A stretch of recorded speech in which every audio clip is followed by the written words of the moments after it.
Hi friends, welcome to Beautifully Bookish Bethany. In today's video, I'm going to be talking about my reading plans for January 2023.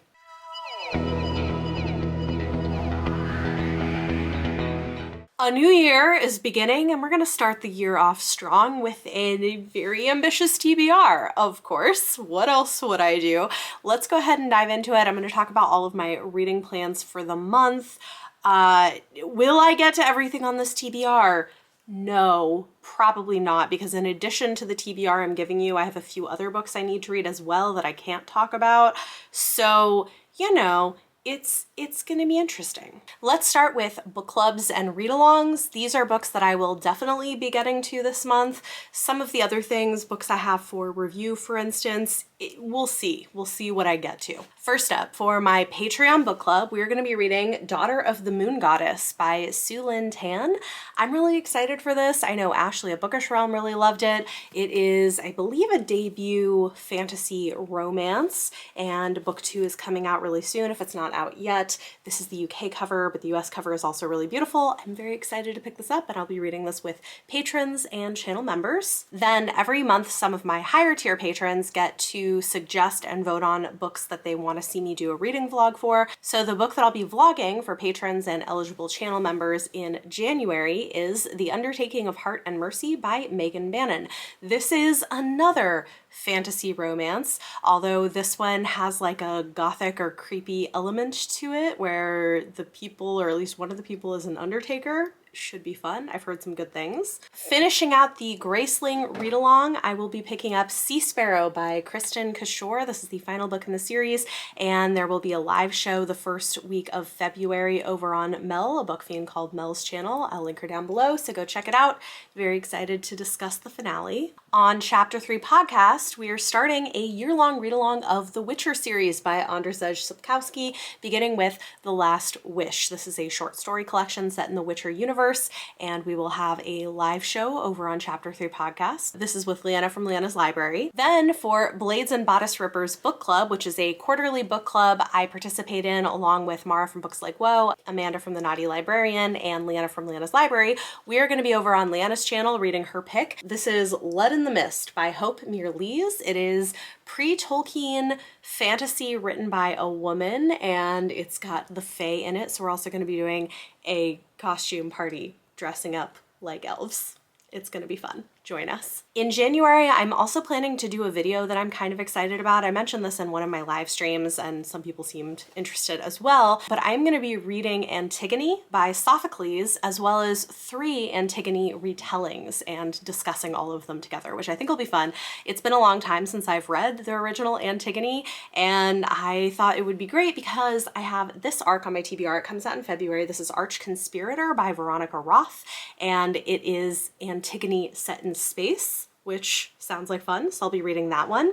I will also be reading Antigone Gonzalez by Sara Uribe, translated by John Pluker. I've heard really good things about this. It's another one that's pretty short and not long to get through. This was gifted to me from Kara over at Wild Book Garden. So thank you so much to Kara. This comes in handy for this video. And then lastly, I haven't bought a copy yet, but I am also planning on reading Home Fire by Kamala Shamsi. This, I think, actually won the Women's Award or something, but it is, I want to say, some kind of literary fiction Antigone retelling centering an immigrant family. I don't know too much else about it, but I'm excited to pick it up. So stay tuned for that video coming sometime in January or early February. In January, I am also doing an exclusive readathon with my patrons and channel members that I'm excited about. We're bringing back the Get Shit Done readathon as a way of getting to books that have been languishing on our TBRs, so that's gonna be a lot of fun. If you wanna join me in either of those places, we're gonna have some reading sprints, we've got prompts and everything, and people are talking in the Discord about what their TBRs are going to be. In addition to books that are on this TBR for other reasons, I've got 3 books going on my TBR for that readathon. The first is The Watchmaker of Filigree Street by Natasha Pulley. This is historical fantasy, I believe. It's been on my TBR for a long time. We're gonna try it. Razorblade Tears by S.A. Cosby. This I hear is amazing, but also quite intense. It's about two men who were fathers to gay sons who were engaged and died, and now, even though they didn't have a great relationship with their sons when they were alive, are now trying to hunt down who killed them. So intense content, but I hear it's great. And then lastly for that, I am hoping to read The Oleander Sword by Tasha Suri. This is the sequel to The Jasmine Throne, which was one of my favorite books of 2021, so I'm very excited to read this South Asian inspired sapphic fantasy. Then I have all the physical books that I have for review that I'm going to go through. A lot of these are February releases. I may not get to all of them in January, but they're at least on my pile of possibilities for the month. We have The Spite House by Johnny Compton. This is a debut Southern Gothic horror novel dealing with grief and death by a Black author. We have Don't Fear the Reaper by Stephen Graham Jones, the sequel to My Heart is a Chainsaw, which I absolutely loved. Very excited for this one. I've got a chunker. This one's really long. The Cradle of Ice by James Rollins. This is book 2 of the Moonfall series. We'll see how this goes. I thought the first one was a little too long, a little self-indulgent, but I also really liked the world, and I'm curious to see how this one goes. This one is also really long. It's like all 650 pages, so whew. It's gonna be a long one. I've got Nightbirds by Kate J. Armstrong. This is a dazzling new fantasy with women wielding the most powerful magic ever known, emerging from the shadows to change their fates. This is a debut YA fantasy. Then for a shorter book, we've got The Crane Husband by Kelly Barnhill. This is a novella from Tor.com, and it is some kind of a retelling of The Crane Husband, which I'm not super familiar with, but this sounds interesting. A raw, powerful story of love, sacrifice, and family. Then we have The Scarlet Circus by Jane Yolen. This is a collection of short stories that sounds fun.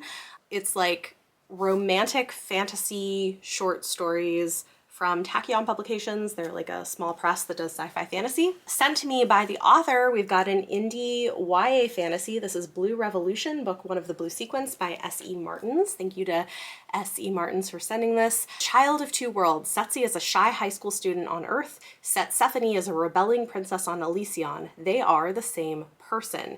It is queer, has messy characters, magic, and revolution. Sounds great. And then lastly, a maybe, is Behind the Scenes by Corelia Stetz Waters. This was sent unsolicited. I've heard some good things. It's a contemporary sapphic romance. It's coming out on January 31st, and I may pick it up. Lastly, of course, I do also have some NetGALLEY books, e-arcs, for review that I may get to. I am so not going to read all of these, but I'll probably get to a lot of them. We'll see how it goes. We've got The Buried and the Bound by Rochelle Hassan. This is a debut YA fantasy, contemporary fantasy. It sounds like fun. We have Take the Lead by Alexis Daria.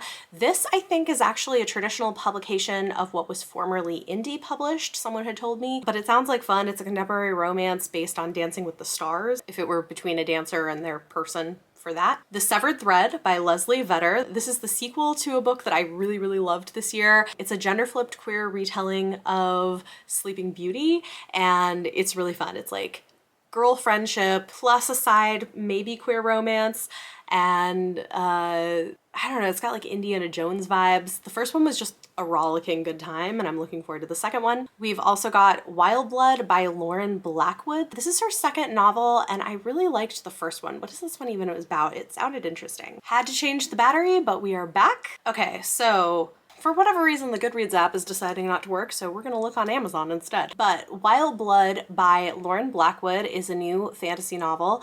18-year-old Victoria is a wild blood. Since she was kidnapped at the age of 6 and manipulated by the Exotic Lands Touring Company, she's worked as a tour guide ever since with a team of fellow wild bloods who take turns using their magic to protect travelers in a Jamaican jungle teeming with ghostly monsters. It says it's a story of a girl who must find the strength to defeat the demons of the jungle as well as her own to find where she truly belongs.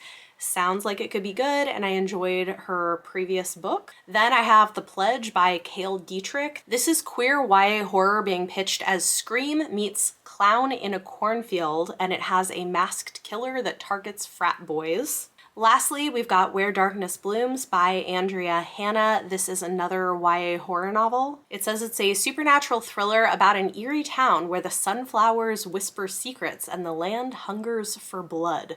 So that sounds intriguing. Those are all of the books that are tentatively on my January TBR. We'll see how the month goes. Like I said, I do have a few others I can't talk about that I'm going to be reading in January as well for a project coming later. Why not start the year off ambitious? I do tend to get a lot of reading done in January, so I might surprise myself and get to more of these than I think I will. Talk to me in the comments down below. Let me know any of your thoughts or feelings on anything I talked about in this video. And for question of the day, let me know how you plan to start off your year. What is one thing that you want to challenge yourself to do in January? This could be related to books, it could be something else. Let me know in the comments down below. If you like this video, it always helps if you give it a thumbs up. Subscribe if you want to see more. Thank you so much for watching, and I'll see you next time.